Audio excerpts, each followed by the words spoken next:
We are continuing our discussion on microsociological theories of deviance in discussing a very important theory known as labeling theory. Labeling theory really incorporates two very important components. To understand the theory itself, you have to understand first that labeling theory incorporates the reactivist conception of deviance. Instead of focusing on norm violations as being deviant behavior, labeling theorists state that it is in fact deviance should be defined by audience reactions. So how interactions occur within a group, those that get labeled deviant should be considered deviant within that social context. And then labeling theory also incorporates the concept of secondary deviance, which demonstrates that once a person is determined to be deviant, the likelihood that they engage in behaviors consistent with that deviant identity increases. So labeling theorists shift their interest from the origin of deviant behavior from norm violation, right? Norm violation,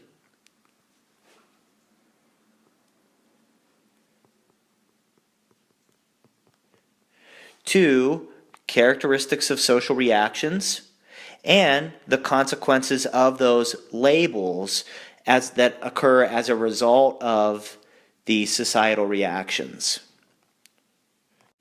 So labeling theorists have found that this occurs in a unique social process that gets played out again and again over a variety of different social contexts. We can see the same kind of generic process continue to occur. So first you have the initial action in which labeling theorists call primary deviance, which leads to a reaction by an audience. And once you see a reaction, there's going to be an intervention by the agents of social control. So in any given context, there are agents of social control that are there to met out sanctions once once an instance of deviant behavior is discovered or indicated.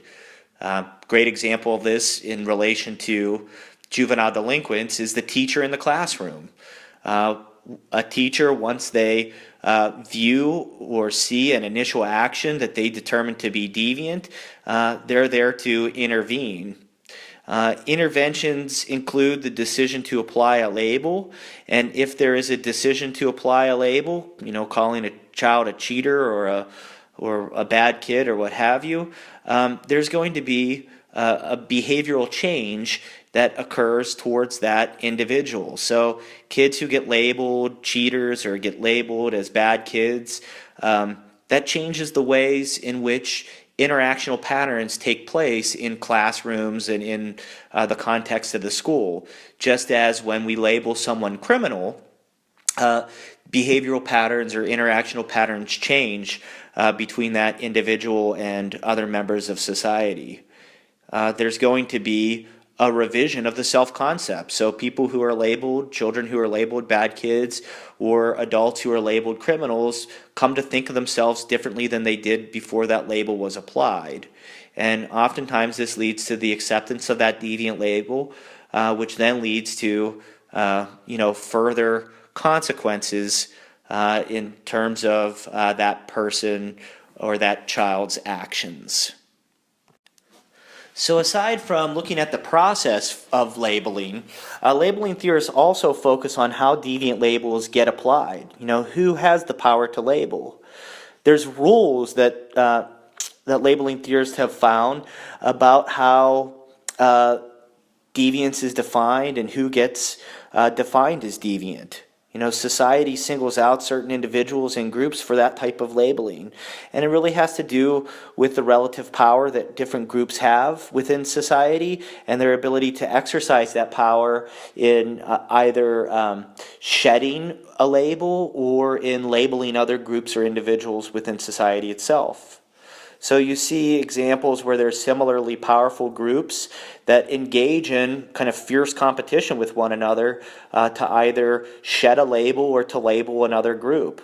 Great example of this is Big Tobacco and the American Medical Association, engaged in a near 40-year competition with each other on whether or not cigarettes and cigarette smoking should be considered a deviant, unhealthy, and undesirable behavior, or if it should be considered a healthy and desirable behavior.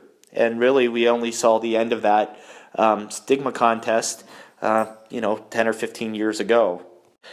Just as there are critiques to control theory and critiques to strain theory and biological and psychological theories, we can also evaluate and critique labeling theory.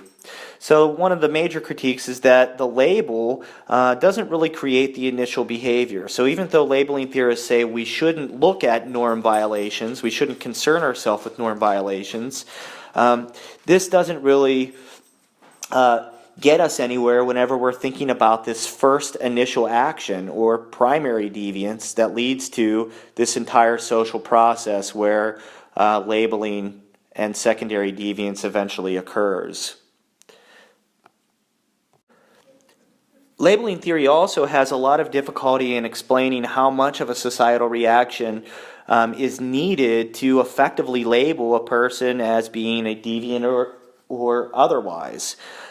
There's no clarity on how harsh society must be, how severe of a reaction there must be in order for a label to become sticky. So, we have lots of instances in which labels are easily applied after one intervention, and then there are some folks who are quite resilient in terms of resisting any given societal label. And once again, labeling theorists, I think, inadvertently overemphasize the types of crime and criminal behaviors that occur amongst the lower classes, because a large portion of labeling theory focuses on how more powerful people are more easily able to, or more readily able to, label people who are less powerful. And so it kind of ignores all of the deviant behavior that's occurring in the middle and upper socioeconomic classes. So with that, we'll end, and we're going to be focusing on another theory in the next segment.